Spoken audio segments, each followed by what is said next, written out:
Hello, welcome to Pro Modeler. Sorry about there was no video blog last week. Basically, a few technical issues with the editing and various bits and pieces getting it up there.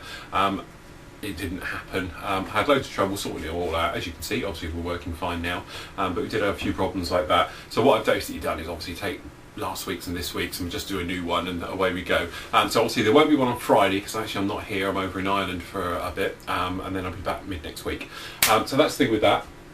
The site itself, speaking of that, is now back up to full speed. We're all up to fine. Usual thing, you know, these happen, always happens in three. First of all, the site fails and goes and playing up. Next thing you know, the servers that hold the videos are all running extremely slow for downloading the videos. So that was playing up. And then the forum crashed and went down as well. But they're all back up and running, even faster, because they're all on dedicated servers now and all the rest of it. So we should all be fine like that. Got to speak about the group build. The Southeast Asia conflict group build finishes on and I have to check 3rd of May, so you're going to need to get your entries sorted out and get them in fairly soon. You've got just about a month now to get them finished and get them in, and then after that what we're going to have, or will be up there very shortly, is a poll. Hans is doing the poll at the moment. It's going to have all your different things. It's going to be only in the forum, using the new poll system that we've got in there, and you can pick what categories you want, multiple choice as well, and you can do it like that. So there'll be quite a few. I think there's about 15 different categories to go for. Usual thing is there will be obviously group medals, one here. There'll be medals for the anybody who takes part. There it is. Anybody who takes part and completes a model will get a medal, and we can work our way through that. Speaking of which, details have to be finalised yet, but we're going to be holding our first virtual model show. Now, we've had all the jokes about virtual. Does this mean you get the prizes in models back through the house with nobody noticing? Very good. The way it's going to work, okay, there'll be categories just as a normal model show there is, and then what you can do, you just put up 2 photos, only 2, into each category. The forum will have a virtual model show section. So what happens is, obviously it's free to entry for all full members, because obviously you're the only guys who get to the forum anyway. Okay, so you come along, put your entry in. Obviously there'll be a little form which you'll, you can just cut and paste into each one, which will be obviously your scale, parts used, bits and pieces, just like a normal model show. You just pop them into the categories, and obviously all your categories will be up there. You're only allowed to enter a particular model. So say you've got, I don't know, a Sea King helicopter, okay, you can only enter that into one category. You can't have it in multiple categories. Just like a model show, it has to be in a particular category. But you can enter as many times as I say. If you've got 40 models, you can enter all 40, and away you go. And then at the end of the day, myself and the moderating team will go along and judge them. So there we go. So that's the way it'll work. And then obviously there'll be medals for winners, there'll be certificates, and there will be some prizes as well, which obviously as soon as I can wheedle some out of our people, we'll get some prizes sorted out. So that's how that's going to work. So it's quite exciting about that one. Speaking of competitions and things like that, March's winner is Galileo, Chris from Hungary. You won it, mate. So you're going to get this little lot, which is a couple of DVDs of your choice. The Pro Modeler's t-shirt with the Pro Modeler on the back, the one I'm wearing here. Very limited sought after mug, and all 6 washes, so obviously you can just pick which DVDs you want.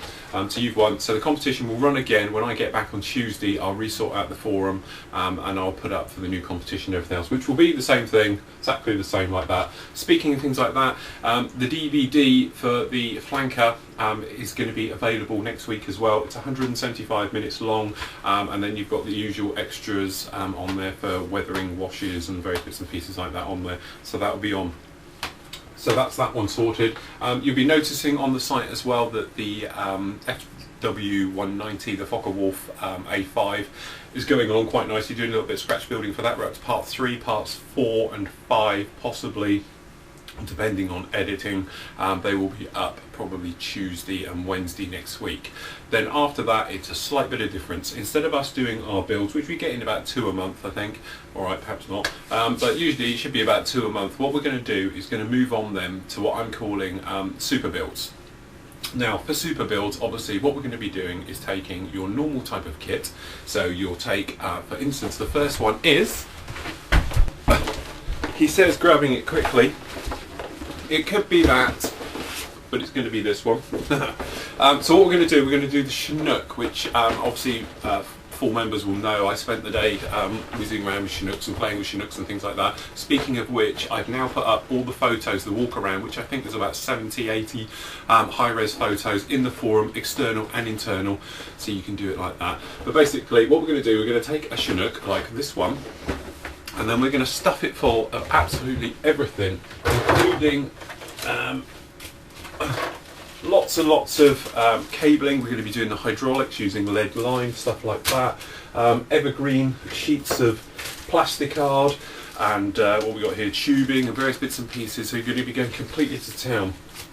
The thing that's slightly different about this one, as you probably know, I normally work a little bit ahead. So what you're seeing, you know, I've usually done the build by the time it actually appears as the video build. This one's going to be different because I'm going to have the forum set up, so you're going to run along with me at the same time, so we can share ideas if you want to build along with me, things like that.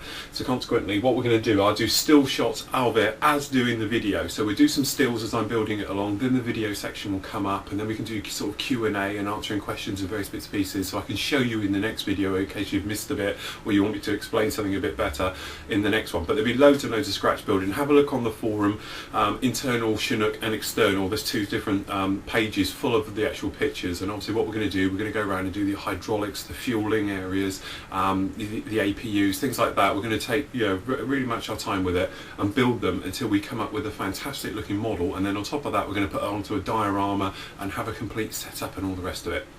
So that's the plan with that. So it'll be a little bit special. So we'll be doing one a month, and then over the course of the month, obviously the videos will be a lot longer, then be super detailed, and then it will obviously come out, if you're not a member, if you wanted to, it'll come out on DVD at the end, with obviously all the forum will be on there that we've talked about in the forum, as well as obviously all the video, which probably is going to run in, I don't know, at least 3 or 4 hour video like that.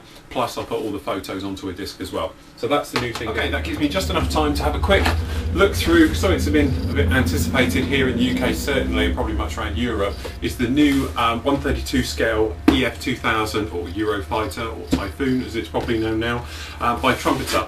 Now, we're just going to run a quick through the box because we're running out of time. Normal thing. Instructions laid out very, very nicely, pretty simplistic. It's not a difficult kit to go together looking at it. Decals, obviously you've just got a small little sheet for the RAF, which I do believe is a little, just let you check. Doesn't say, I think it's 11 Squadron, could be wrong. And then obviously you've got another full set with all the weapons, various bits and pieces on just like that. But you've got these very nice colour pull-outs with them all on there. Okay, usual thing, Trumpeter. Okay, the riveting is probably a little bit over the top. 132 though, we're getting away with it a little bit more because it's the same type of riveting you get on a 148. So it will show up nicely with a wash. Very nice detail pass. All still bagged, as you can see.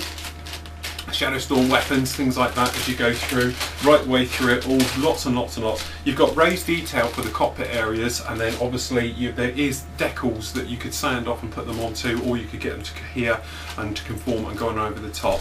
A couple of nice little touches with this is that basically you've actually got full engine inside. I know a lot of it was made about the Rebel one's going to have full engines and all the rest of it. Well, this one's got them as well, so you could super detail the engines. Usual thing, by the time you put them all together, you're never going to see them, so it's quite a shame.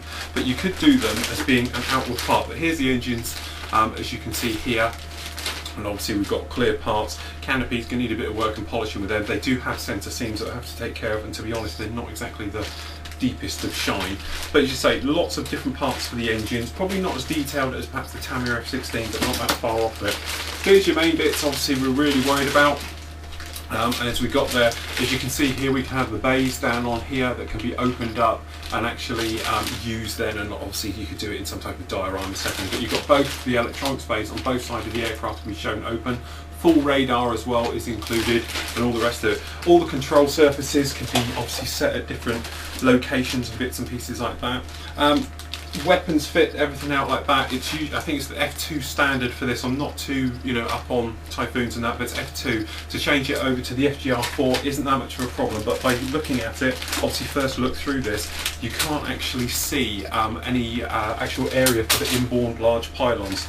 Photo etch parts for the belts and a couple of PE bits, and then you've got rubber tyres, which are actually not too bad at all. I must admit, they're quite nice compared with some of the standard. And then your last bit you're going to find is this big lump here, which is your wing section, which is one piece. If you've ever done the Revel, Goes together extremely similar. There we go, that's it for this week. There'll be more pictures of this which I'll put up in the forum and do a little mini review for as soon as I get back from Ireland. Take care everyone, and I'll see you next week.